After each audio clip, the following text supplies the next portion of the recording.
Hello, I'm Mario Toneguzzi, managing editor of Canada's podcast, Taking Care of Business Today with Cal Jungwirth, who is director of placement or permanent placement services with Robert Half. Thanks, Cal, for joining us today. Mario, good to see you again. Now I forgot pronunciation of your last name, Cal. It's actually Jungwirth. Jungwirth. I thought so. As soon as I said that, I thought, wait a second, it should be All Young. good. All good. Let's talk about Cal, about hiring intentions going forward here with sort of the small business community. What are you guys hearing out there about small business intentions to hire more staff? Yeah, October is Small Business Month here in Canada, so we wanted to dig in and see what small businesses are feeling, what they're planning to do. And, I think there's some underlining really good news. Number one, approximately 60% of small businesses are, in fact, looking to add talent to their team before the end of the year. So I think that's a real good positive sign.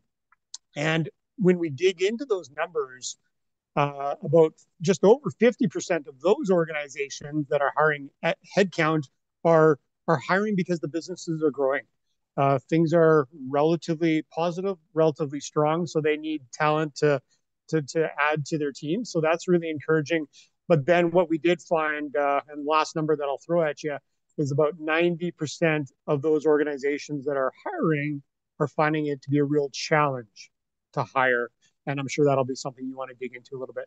Yeah, it's something I guess that has been out there for quite some time now, a couple of years now. We've heard about labor shortages, we've heard about challenges in hiring.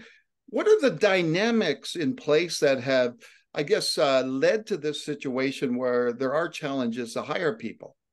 Yeah, I think two things. Number one, it's a story of demographics. The Canadian population is getting older. A lot of the baby boomers are now exiting the workforce. So we're seeing thousands, literally thousands of individuals, Canadians every month, leave the workforce, and then that leaves the workforce a little bit shorthanded. Yeah. And obviously, we've got younger people coming into the workforce every day. We've got newcomers to Canada. So there is a supplement to the overall working population. But at the end of the day, it needs to be the right people for the right positions. And that's where there's a little bit of a maybe the match isn't quite perfect, and we're getting there. So that's one driving force why it's been a bit of a job seekers market for the last couple of years. And then the other piece is just, relatively speaking, the economy has been in pretty good shape. It really depends exactly where you're located in the country. But some of the provinces are doing well, so they're drawing talent. So that's led this to be a little bit of a what we call a candidate short market. But as we've moved into the end of the year, we are seeing things settle down a little bit where maybe the jobs and the people are starting to match a little bit more, and it's a little bit more of an equal playing field. So, are there particular industries, Cal, that you're noticing that are more willing or are looking more so now at hiring than other industries? In the spaces that we're in, I'm actually happy to say it's tough to pinpoint one or two really hot industries that are leading the way.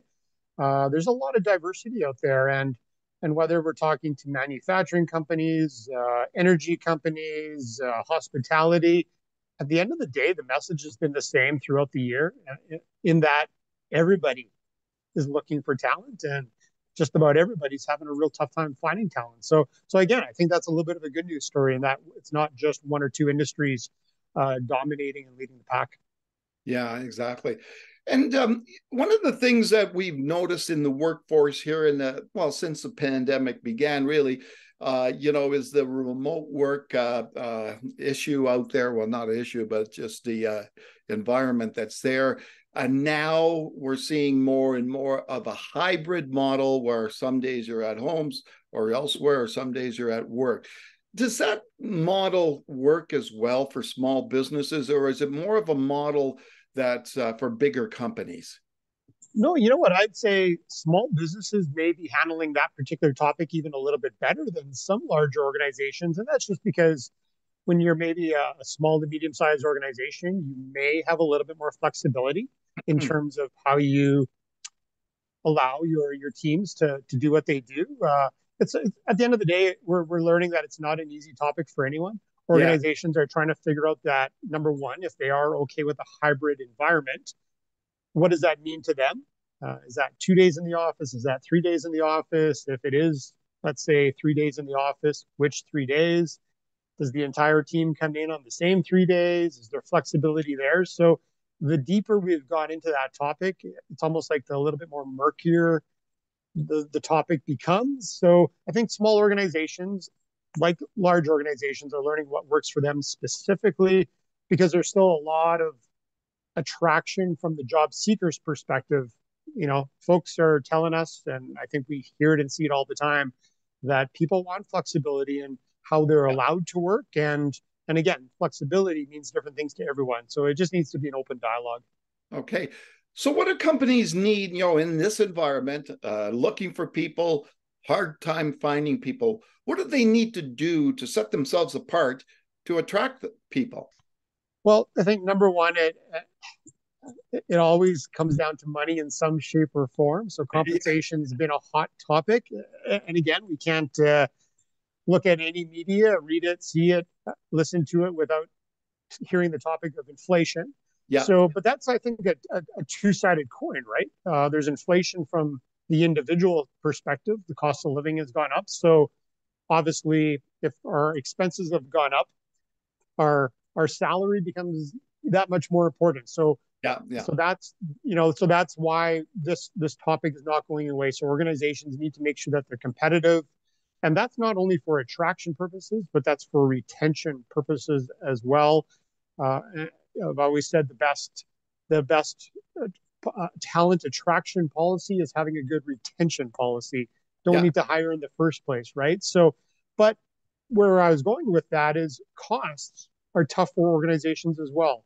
Yeah. Inflation hits small businesses.